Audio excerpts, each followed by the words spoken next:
My name is Judy Showalter, and we're here today with Tom Iden from the class of 1941. With us also are Sarah Hendricks and Lori Preston. We're part of the Living Legacies Oral History Project for Randolph-Macon College. Can you tell me how you first heard about Randolph-Macon College? Interesting story. I had done poorly in high school until my senior year, and my dad said, son, I think you better go to a more restricted school. So he sent me over to RMA, and I did better there. I finished about sixth in my class. And after that, he came back and he said, well, son, where would you like to go to school? I said, I don't know. He said, well, let's go down and look at W&L. So went down to Lexington one rainy day. He was a physician, and it was hard for him to get away, but he could get away this particular day. And we drove down to Washington Lee in the rain and walked around the campus and talked to people. And coming back, I said, Dad, I think I'd like to go to W&L. He said, well, son, said you can either go to VPI or RMC. And I said, well, I don't want to go to that cow school. So that's how I ended up at RMC. And I've never regretted it. Can you tell us about your first trip to the campus? First trip was my first day at school. You hadn't, as an RMA student, they hadn't taken you down there? No. They didn't do much of that in those days. This is 1938. I was 16 years old when I enrolled at Randolph-Macon. Dr. Blackwell was the president then. Only for my freshman year, but a remarkable man. He reminded me of what I would think Robert E. Lee would look like. So I really enjoyed him, and I enjoyed meeting him, enjoyed the campus.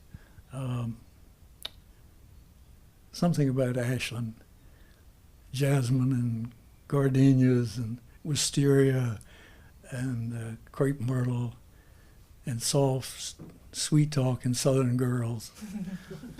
Nell Luck and Alma Earl Gilman and Lucy Taylor, all great girls. Betty Taylor, I'm sorry. But that was part of Randolph-Macon. It was an idyllic time to be there. World War II was just beginning in Europe at the end of my freshman year.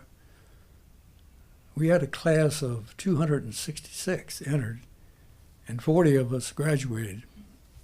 Wow. A high proportion of them were doctors, became physicians. 6 out of the 5 earned medical degrees. And I think this is rather outstanding. They were an outstanding bunch of people.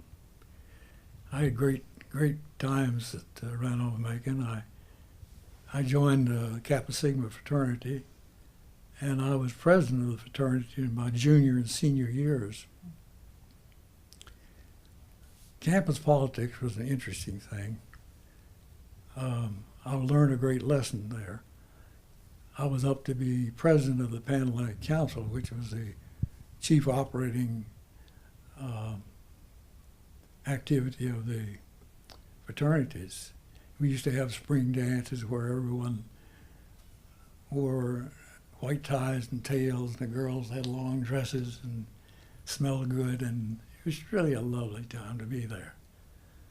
The lesson I learned was when it came to the politics of the presidency of the Pan-Atlantic Council, it was my impression, a very naive one, since I found out, that a real gentleman didn't vote for himself at these elections. So I voted for my rival, and they thought, well, there must be some mistake in this, but politically, you're supposed to be the president.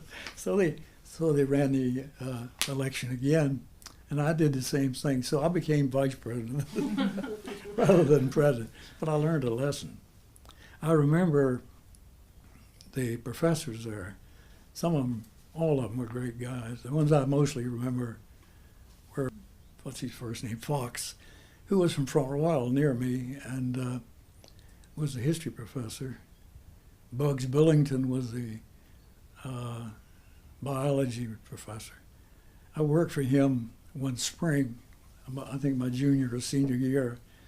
I used to catch eels, lampreys, in the Mattaponi River. And he would bring them back to the lab, and we'd cut their heads off and inject latex into their venous and arterial systems. And they would sell those and to high schools and other places who were interested in the anatomy of the eel. I thought that was great.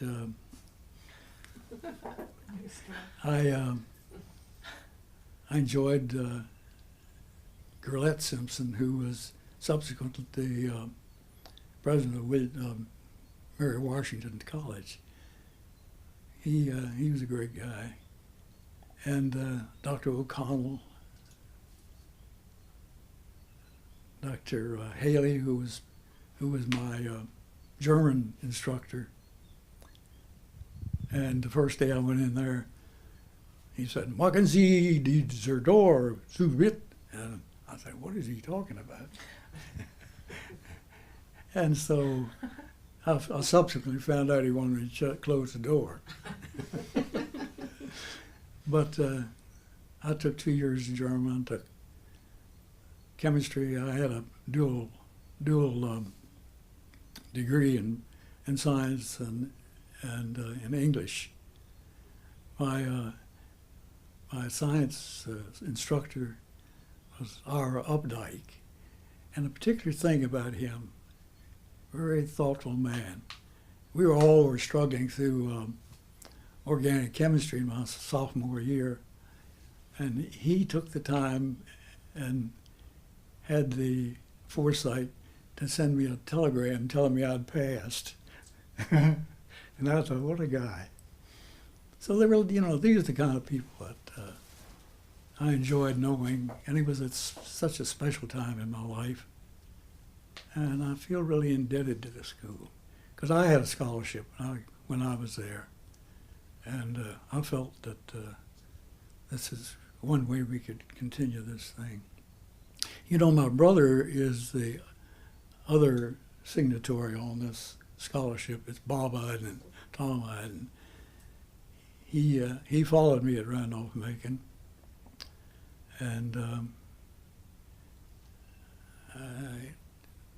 I've been very fond of him. I was so sad for his loss, and that's when the scholarship started. Okay, let me go ahead and turn it back on. I'm going to talk about the Nighthawks, the Black Eyes, and the 11 Club. These were, I guess, super secret and super social clubs, which consisted of members from each fraternity.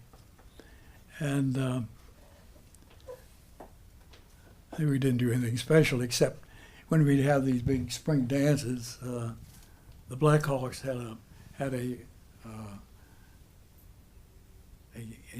I don't know what you would call it, that they wore across their fronts of their tucks, saying Nighthawks, and the Black Eyes would put black eyes on, and the 11 Club would do the same thing. So it was entirely a social thing. I knew the black guys wore a red sash. Yeah. I knew that, but I didn't know that they Yeah, were... they all wore sashes, so you could tell who the bad boys were. Was your brother a Kappa Sigma as well? No, he went bad. He was he was a Lambda Chi, I think. Oh, my.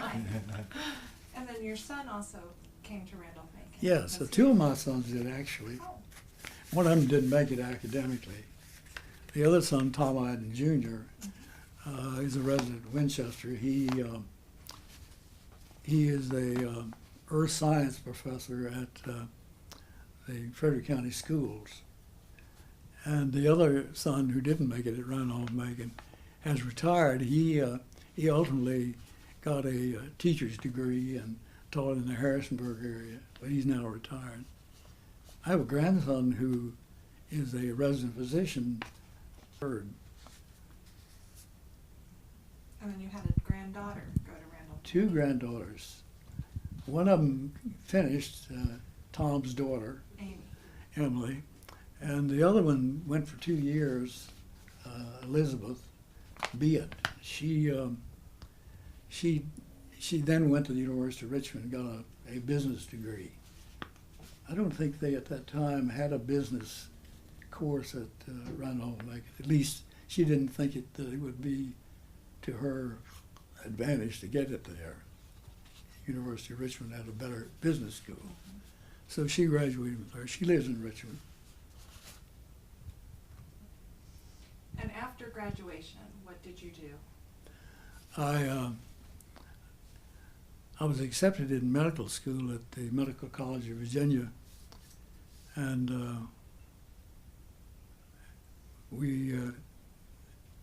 I was a freshman on December the 7th.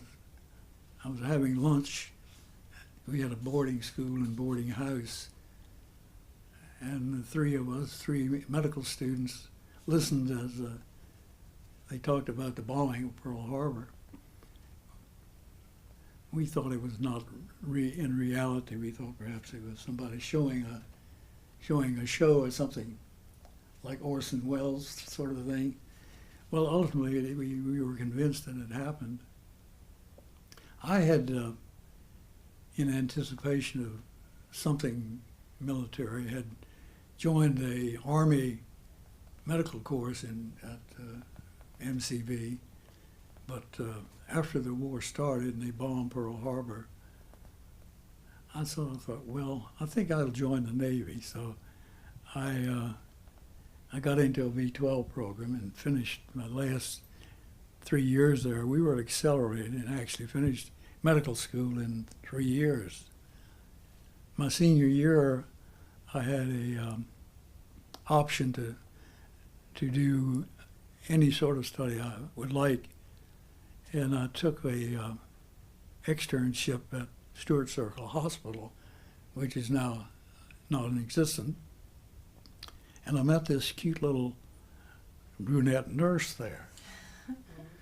And she said yes, she would marry me. So on my senior year, after I graduated my birthday was the 21st of September. I graduated on the 22nd or 3rd and got married on the 26th of September and left for Oak Knoll Hospital in California the day after that. Train situation was bad, travel was bad. We had one upper berth all the way across the country on a train, a 3-day trip. And we got to Oakland, California, and didn't have any place to live. We got in a hotel, and they let us stay there for 10 days. And they said, after 10 days, we've got so many people coming to here, you'll have to find someplace else to live. So we lived in somebody's living room or den for a week, and we finally were lucky enough to find a room in a motel. And we lived for the whole time I was in California in a motel room. It had a little kitchenette and a bathroom and a bedroom. But it was right on MacArthur Boulevard, which is a highway for drunks and sailors and Marines and soldiers. There was a bar next door. So she used to keep a machete under her pillow. I had to go on shore patrol once in a while. That was an interesting experience too. I went over to we'd go over to San Francisco and we would take care of all the people that got beat up and coming in out of the Pacific. And if you started Randolph-Macon at 16, how old were you? Well, I graduated, I guess I was 21. And 20 when I graduated. Right, and then 3. So you're 23 while you're dealing with all of this in Oakland? Yeah. I had some real fascinating experiences at the Naval Hospital. We were seeing all the Marines and sailors who were coming back from the South Pacific And I first learned about malaria there, and first learned about dengue fever and other tropical diseases while I was in the Navy. They put my first service that I went on was an ear, nose, and throat service. And they said, well, doctor, you're going to be taking out tonsils tomorrow. And I'd never even seen a tonsillectomy. So I had a good corpsman, and he knew how to do tonsillectomies.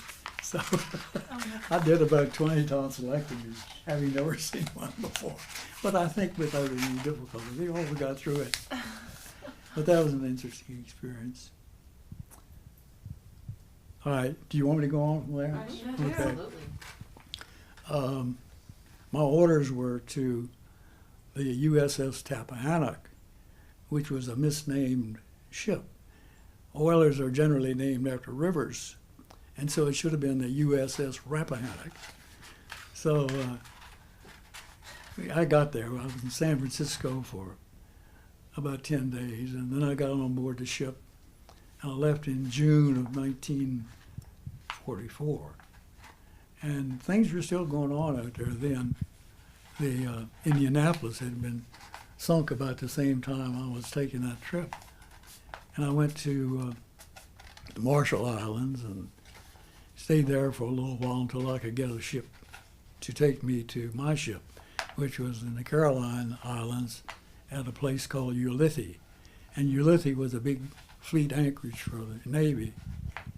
And I got on board the ship, and it was well equipped. We had a big sick bay and an operating room and quarters for the doctor and quarters for the corpsman. They would get casualty cases off of destroyers and other ships that came along for oil. So it was an active ship. The ship had actually been involved in the invasion of Guadalcanal, and they shot down 2 Japanese planes, and they had those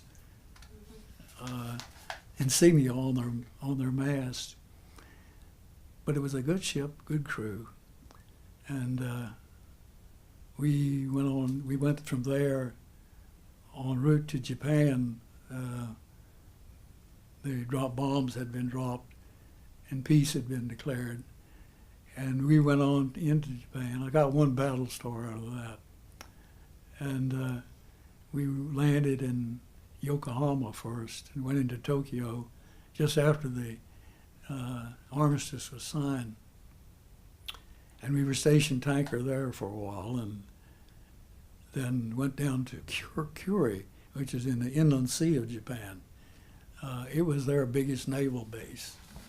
And on the way in there, I was amazed by the destruction of battleships and other ships that were in that port. And Kure was very near Hiroshima, so we went on they put us all on a truck and took us to Hiroshima so we could see it, what was left of it. And that was a spectacular trip.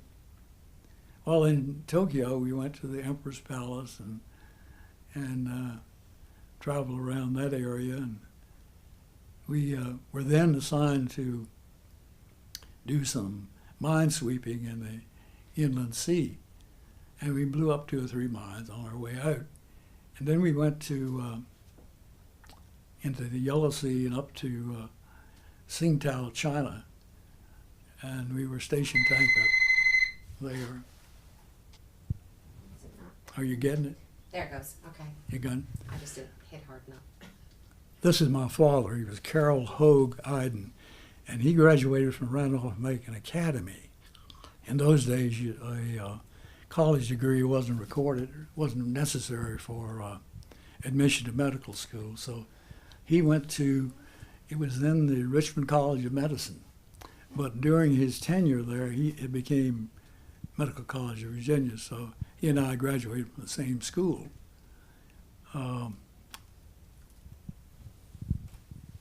What else? And your brother was a physician as well? Navy. I went to a residency training at Lewis Gale Hospital in Roanoke.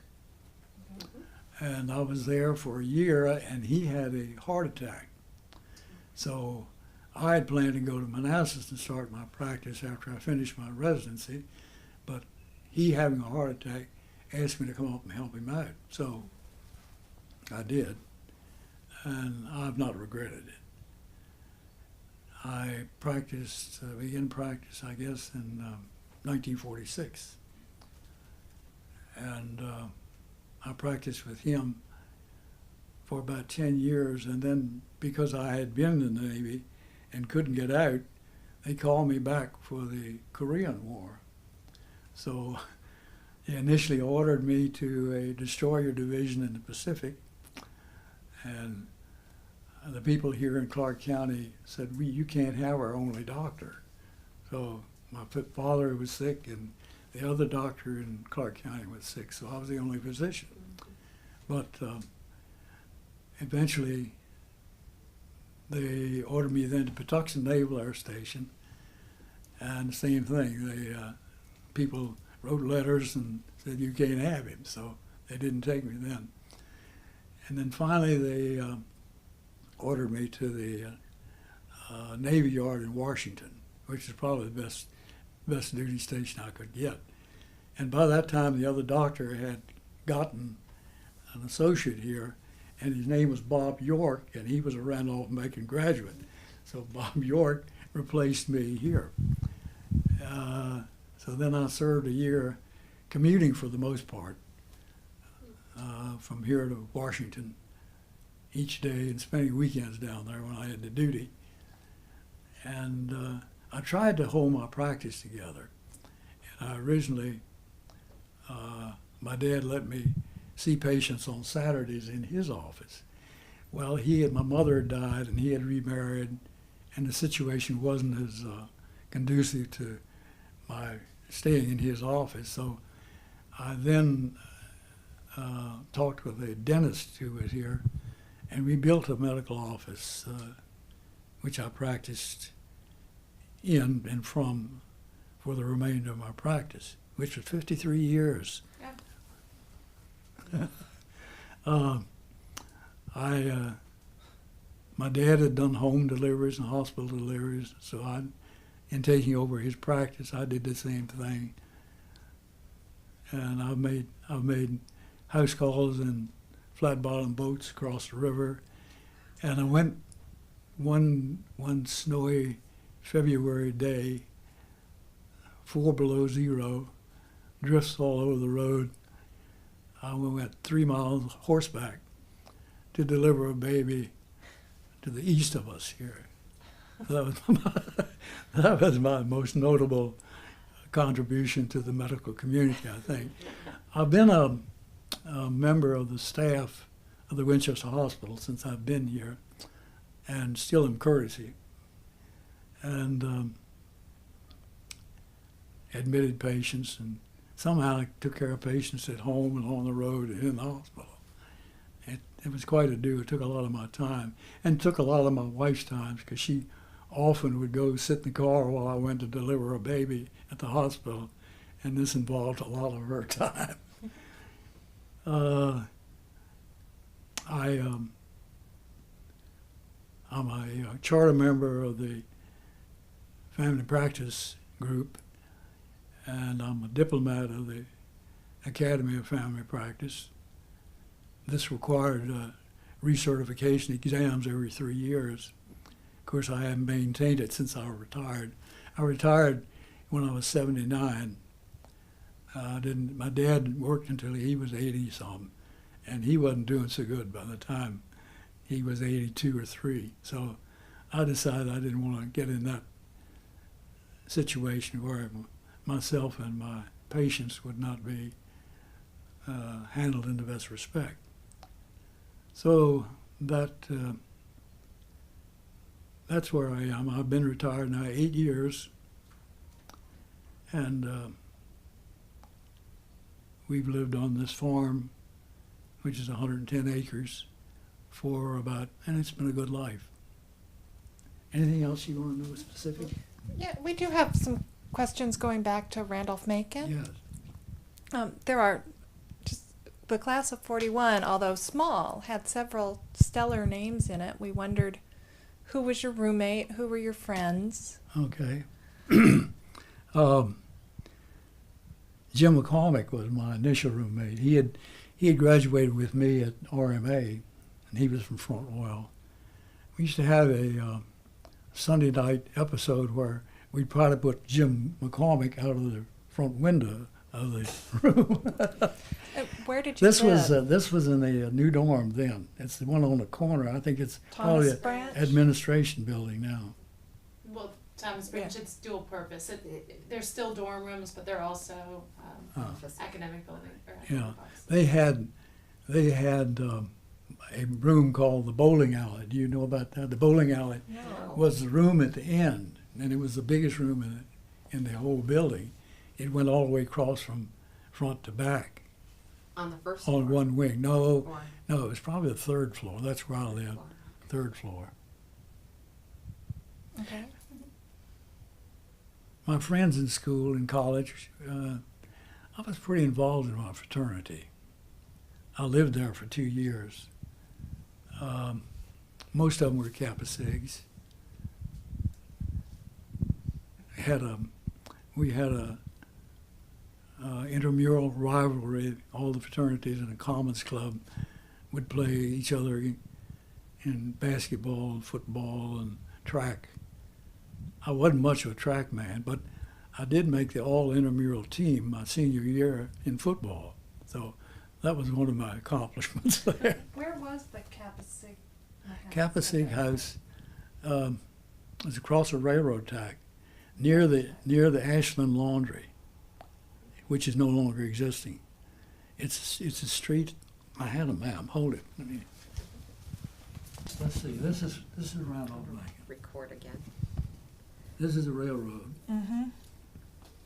Now I think it probably was England Street across the railroad on the left. You haven't got a map of the I town. say this doesn't go across the railroad. No, it's right down here. Okay.